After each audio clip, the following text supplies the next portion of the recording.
Queridas e queridos amigos, já foi tudo dito. Eu não conseguiria ser tão eloquente quanto a lição de política, de pensamento, de vivência do nosso anfitrião. Portanto, serei muito simples, muito humilde, muito direto. De tudo o que ouvi e tudo o que vi neste nosso encontro de hoje, retive algumas ideias.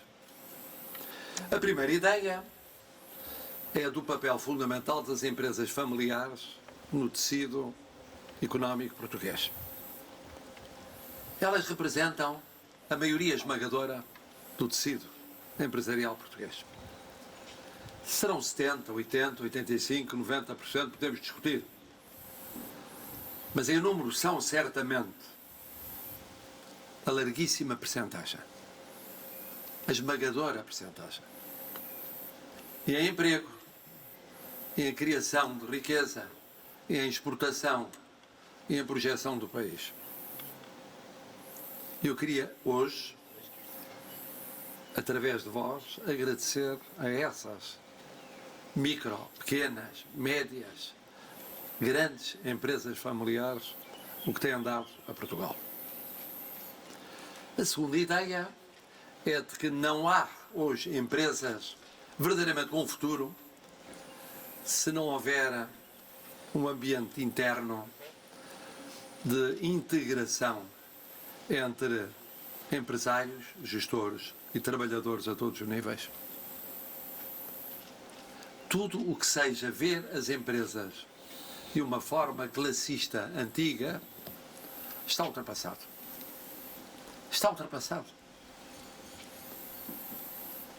E é na base daquilo que eu vi e vi que também quero agradecer a todos aqueles que nas nossas empresas têm sabido construir esse ambiente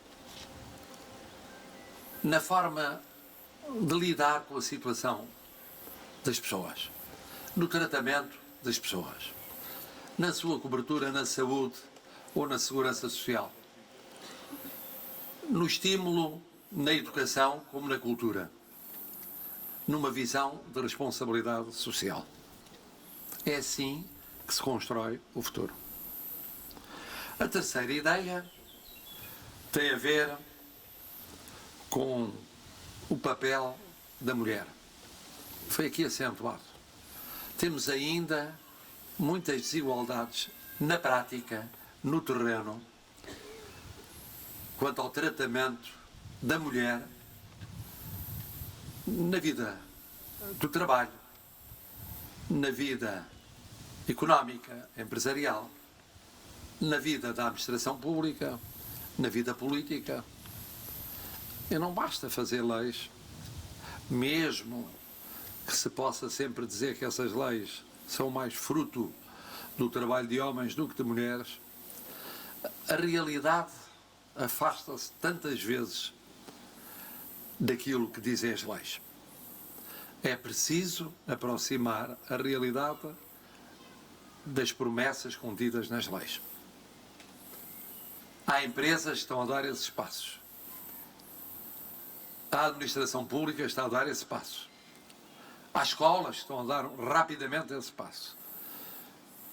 Estruturas de saúde ou de segurança social, ou instituições da sociedade civil, outras. Mas é curto. É curto. É curto. Não corresponde àquilo que é o retrato hoje da sociedade portuguesa e àquilo que deverá ser o seu retrato no futuro. A quarta pequena referência diz respeito, a propósito dos nossos amigos ucranianos aqui presentes, e alguns compreenderão e traduzirão para os outros. Claro que hoje eles estão mais presentes no nosso espírito, porque sofrem mais do que outros, porventura, estão a sofrer. Ou sofrem mais com uma expressão mais coletiva, mais impressionante. Como impressionante é sempre a guerra. Mas é um desafio para a sociedade portuguesa nunca se esquecer que é uma sociedade de emigrantes, para poder compreender que deve ser sempre uma sociedade de imigrantes. Não há como pedir aos outros que tratem os nossos compatriotas lá fora como são tratados os seus nacionais e não fazermos sempre exatamente o mesmo aos nacionais de outros países que nos chegam dia após dia. E esse é um desafio que hoje se coloca mais diretamente quanto àquelas e àqueles que tiveram de partir da Ucrânia, mas se coloca perante muitos outros, há muito tempo, e se colocará perante muitos outros, durante muito tempo, para sempre, na nossa vida coletiva. Uma outra referência à cultura. É evidente que quando José Pedro Croft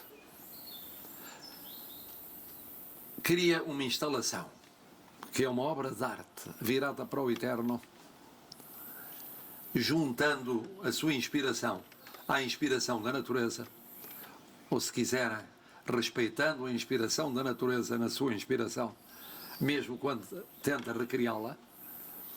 E quando ouvimos o mestre António Vitorino de Almeida, que não tem idade, já assisti, ainda hoje me enganei na idade, já assisti de contar os anos, porque começou a contar agora para trás, está cada vez mais novo.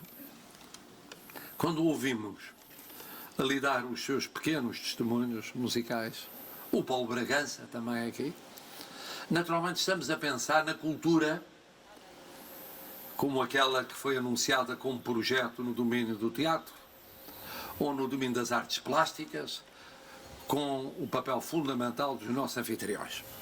Mas a cultura é muito mais do que isso. A cultura é o ar que respiramos. A cultura é tudo aquilo que fazemos, como vivemos, os usos, os costumes, as inovações, os relacionamentos. Todos nós somos criadores de cultura, permanentemente, e não apenas fruidores daquela que é criada pelos mais excepcionais. E eu não posso concordar mais, portanto, com a ideia de que aquilo que incentiva a mudança, promove a mudança, inspira a mudança, passa pela cultura, sempre. A economia não é diferente da cultura. Como não é nada que diz respeito ao social, e por primeira razão ao educativo, ou ao sanitário, aquilo que é a nossa vida de todos os dias. Faz parte do nosso ambiente cultural, que vai mudando no tempo. E por isso eu não posso concordar mais com a ideia de que as empresas, como todas as instituições e todos que formam uma coletividade, não são neutrais perante a cultura. Não podem dizer isso. Pode haver manifestações culturais que não os toquem. Mas mesmo ao tomarem essa decisão ou ter essa predisposição, estão a ter uma atitude cultural. E por isso também a cultura hoje foi aqui assinalada e celebrada a propósito do papel das empresas.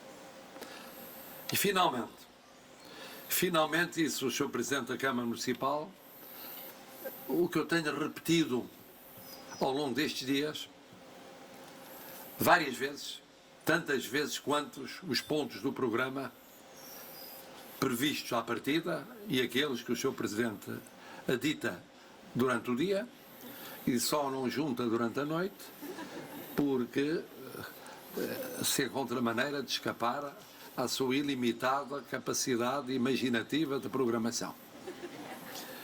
E como ele dizia, se eu pudesse ficar cá, não estes dias, mas semanas, ou meses, ou anos, obviamente que eu teria sempre programa, devo dizer, em Braga, e para ser justo, em muitos outros pontos de Portugal.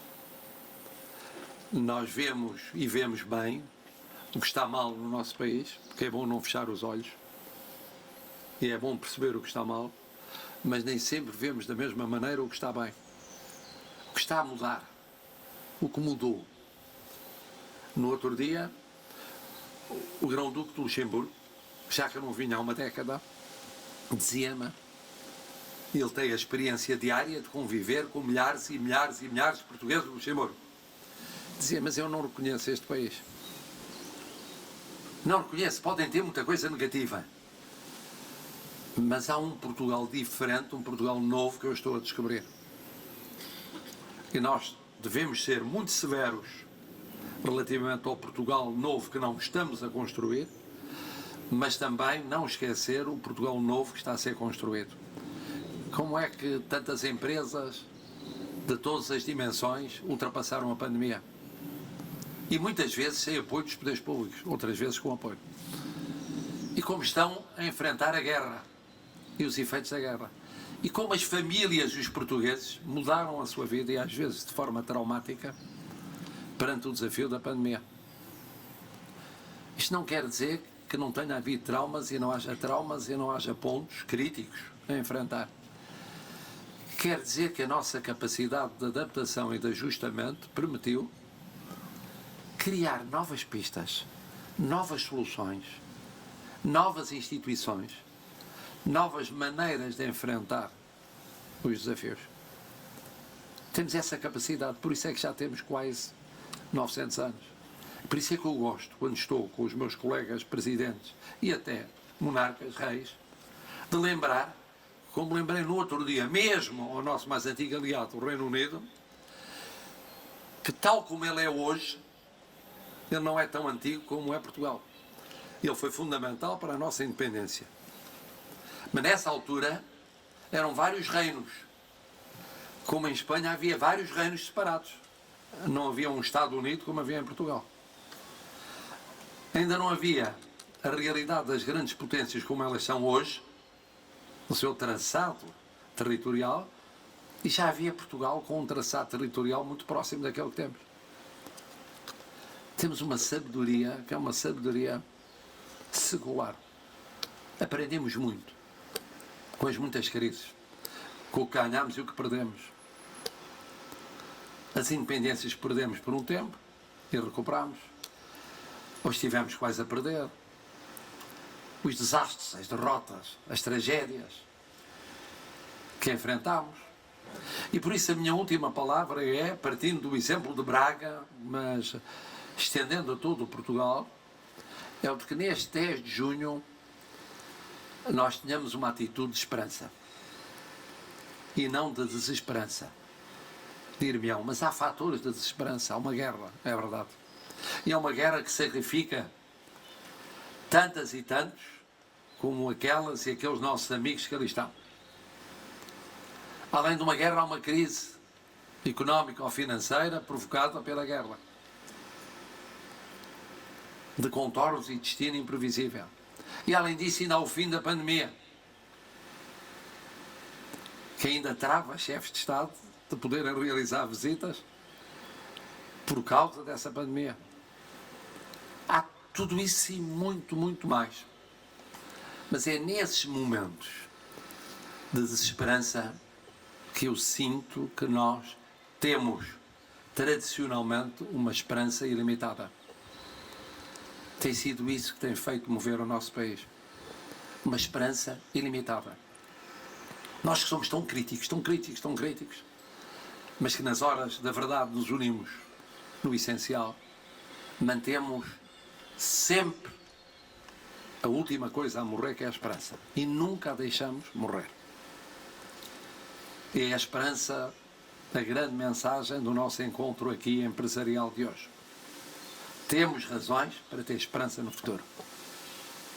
Eu tenho esperança no futuro de Braga, eu tenho esperança no futuro de Portugal.